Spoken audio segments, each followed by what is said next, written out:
हाँ जी, नमस्कार प्रिय विद्यार्थियों, राधे राधे, जय श्री कृष्णा, सुप्रभात। आज हम बात करें जो महिला सुपरवाइजर का एग्जाम होने वाला है 24 जुलाई को, उसके रिलेटेड कुछ बातें करने वाले हैं। क्या क्या बातें ध्यान में रखनी है। जो महिला सुपरवाइजर का एग्जाम 24 जुलाई को आयोजित होने वाला है, उसके एडमिट कार्ड है वो कल जारी किए जाएंगे, यानी कि आपके एडमिट कार्ड है वो 20 जुलाई को जारी किए जाएंगे। लेकिन जो एग्जाम सिटी की लोकेशन है वो बोर्ड ने पहले ही जारी कर दी थी, यानी कि जो एग्जाम सिटी की लोकेशन है वो बोर्ड ने 17 जुलाई को जारी कर दी थी। जिस भी बहन ने अपना जो एग्जाम सिटी की लोकेशन है वो नहीं देखी है वो देख लेना, क्योंकि इस बार बोर्ड ने केवल 8 जिलों में ही परीक्षा आयोजित करवाने का निर्णय लिया है। तो एक बार आप है ना एग्जाम सिटी की लोकेशन देख लेना, बाकी आपके जो एडमिट कार्ड है वो कल जारी कर दिए जाएंगे। अब बात करें जो आपके जो एग्जाम है वो मात्र 3 से 4 दिन बच्चे हैं। अब जो मेरे आसपास जो बहनें रहती थी और मेरे जो चैनल है उसमें भी कमेंट आ रहे हैं कि भैया अब जो लास्ट दिन बचे हैं वहाँ अब हमें बहुत सारी टेंशन हो रही है, यानी कि अब हमें कुछ भी याद नहीं हो रहा है। ये सारी चीजें नेचुरल है। अगर कोई भी अपने एग्जाम की तैयारी करते हैं, किसी भी एग्जाम की तैयारी करते हैं, तो अपन डेडिकेटेड होकर किसी भी एग्जाम की तैयारी करते हैं, तो ये चीजें नॉर्मल है, स्वाभाविक है। हमें लास्ट टाइम डर भी लगेगा, कुछ भी चीजें याद भी नहीं रहेगी, और ऐसे लगता है कि जैसे हम क्या पढ़े, बहुत कुछ पढ़ लिया, और जो भी पढ़ते हैं ऐसे लगता है ये याद नहीं है, यानी कि कुछ भी याद नहीं रहता। ये सारी चीजें नेचुरल है। लेकिन आप जब एग्जाम हॉल में जाओगे, जब आप एग्जाम को अटेंड करोगे, पेपर को अटेंड करोगे, तो आपको ऑटोमेटिक सारी चीजें याद आ जाएगी। आपने जब कभी भी कोई भी चीज पढ़ी है ना, वो लगभग आपको याद आ ही जाएगी।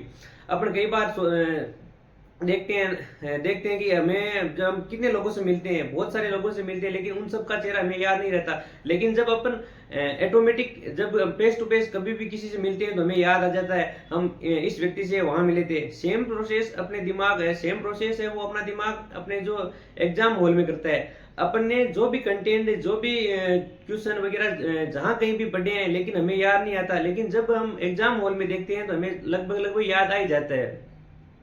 अब बात करें इतनी कम पोस्टों में सिलेक्शन की, तो भाई साहब इतनी कम पोस्टों में सिलेक्शन लेना आसान भी है और डिफिकल्ट भी है। क्योंकि पहली बात तो कम पोस्टें होती है ना, तो कोई भी विद्यार्थी डेडिकेटेड होकर तैयारी नहीं करता। लगभग लगभग ये मान के चलते हैं कि भाई इतनी कम पोस्ट में सिलेक्शन कैसे होगा। पहले तो मतलब लगभग 90% विद्यार्थी तो पहले ही हार मान चुके होते हैं। और जो विद्यार्थी डेडिकेटेड होकर कम पोस्ट में तैयारी करता है उनका लगभग श्योर सिलेक्शन हो ही भी जाता है। अब बात करें लास्ट टाइम स्ट्रेटेजी की, तो मेरा ये मानना है कि अभी जो एलडीसी का एग्जाम हुआ था 5 जुलाई को, लेटेस्ट एग्जाम हुआ था आरएसएस बोर्ड का। हालांकि आरपीएससी का तो एग्जाम पैटर्न बहुत हाई लेवल का है, बहुत ज्यादा चलता है। जैसे अभी सेकंड ग्रेड के एग्जाम हो रहे हैं तो जीके भी डीपली पूछ रहे हैं, करंट भी डीपली पूछ रहे हैं, और बाकी मैथ का तो आप पूछो मत, भयंकर खतरनाक पेपर हो रहा है सब्जेक्ट का तो। लेकिन जो अपना आरएसएस बोर्ड है, जो महिला सुपरवाइजर का एग्जाम आरएसएस बोर्ड करवा रहा है, इसका पैटर्न बहुत डिफिकल्ट है, बहुत चेंज है, बहुत यानी कि बहुत डिफरेंस है। इन दोनों के जो एग्जाम पैटर्न है बहुत ज्यादा चेंज है। अगर मैं आपको लास्ट टाइम अब 4-5 दिन में आप कुछ भी करना चाहते हो, यदि आपने कुछ भी नहीं पढ़ा है, तो मेरा ये मानना है कि आप केवल पीवाईक्यू पढ़े, साइंस के पीवाईक्यू पढ़े, जीके के पीवाईक्यू पढ़े, मैथ रीजनिंग के पीवाईक्यू पढ़े, और जो आपकी हिंदी के पीवाईक्यू, यानी कि आप केवल मैथ, रीजनिंग, हिंदी, इंग्लिश, इनके अगर आप पीवाईक्यू पढ़ लोगे, जीके की पीवाईक्यू पढ़ लोगे, तो आपका लगभग लगभग 80% पेपर कवर हो जाएगा। करंट के लिए बात करूं तो मैं करंट, आप अभी जो सेकंड ग्रेड का एग्जाम हुआ है उसके जितने भी करंट क्वेश्चन है वो पढ़ लेना, और आसपास उससे रिलेटेड जो भी चीजें वो एक बार देख लेना। और जो इको सर्वे और जो महिलाओं संबंधित जो महिला सशक्तिकरण की योजना है, और इको सर्वे के डाटा और योजना आप एक बार सरसरी नजर से देख लेना। आप यूट्यूब पे कहीं भी सर्च करोगे जो इको सर्वे का सारांश है, उसमें से सर्च करोगे तो आपको 1-2 वीडियो, मतलब मैक्सिमम 2 या 2.5 घंटे में कोई ना कोई सारांश करवाया मिल ही जाएगा। एक बार वो देख लेना। आप मान के चलिए कि 5 से 7 क्वेश्चन आपको इको सर्वे की योजना और इको सर्वे के डाटा से मिल जाएगा। बाकी करंट है, करंट आप ऊपर से देख लेना, पीवाईक्यू देख लेना, ज्यादा करंट के चक्कर में मत पड़ना।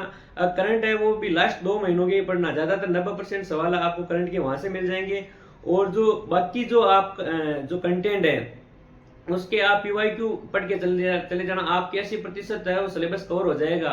अभी जो आरएसएस बोर्ड का जो एलडीसी का एग्जाम हुआ था उसमें सारे के सारे क्वेश्चन पीवाईक्यू बेस्ड थे। तो अभी लेटेस्ट पैटर्न नहीं है, और मान के चलिए कि आप वही एग्जामिनर है वो आपका पेपर सेट करेगा।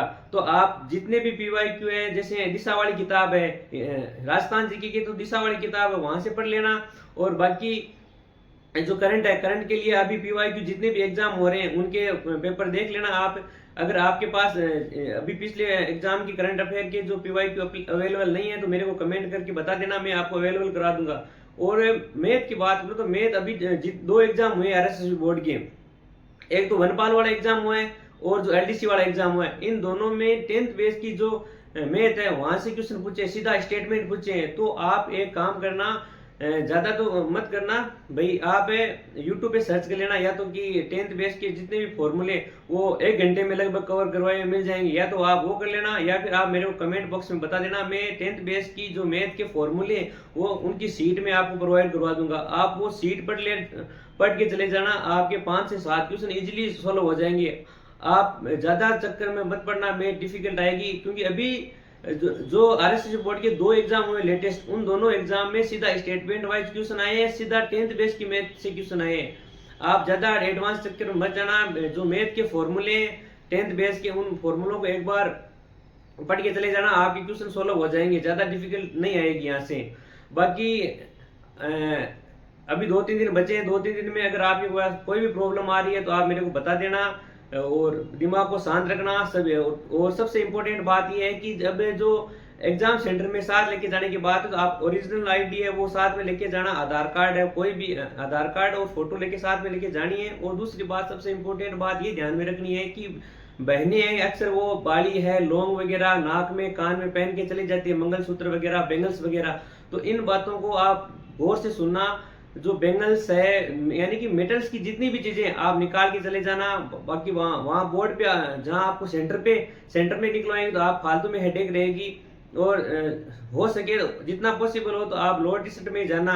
लोअर जो टी शर्ट है, टी शर्ट में आजकल वो कटवा रहे हैं, तो टी शर्ट के जो मेटल के बटन है, बिना मेटल की या फिर बिना कॉलर वाली टी शर्ट है वही पहन के जाना, हाफ बाजू की पहन के जाना। कल जो 2nd ग्रेड का एग्जाम था तो वहां जो बहनें गई हुई थी उनके जो फुल बाजू की जो भी पहने हुए थे उनको कटवा रहे थे। तो आप ध्यान रखना, केवल हाफ बाजू की टी शर्ट पहन के जाना, लोअर टी शर्ट पहन के जाना, और जो हवाई चप्पल है वही पहन के जाना।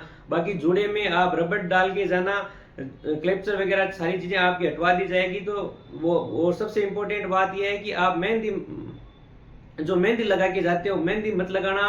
अगर किसी ने लगा रखी है तो वॉश कर लेना, क्योंकि वहां आपका जो फिंगरप्रिंट होगा, आपकी जो बायोमेट्रिक होगी उसमें दिक्कत आ जाएगी।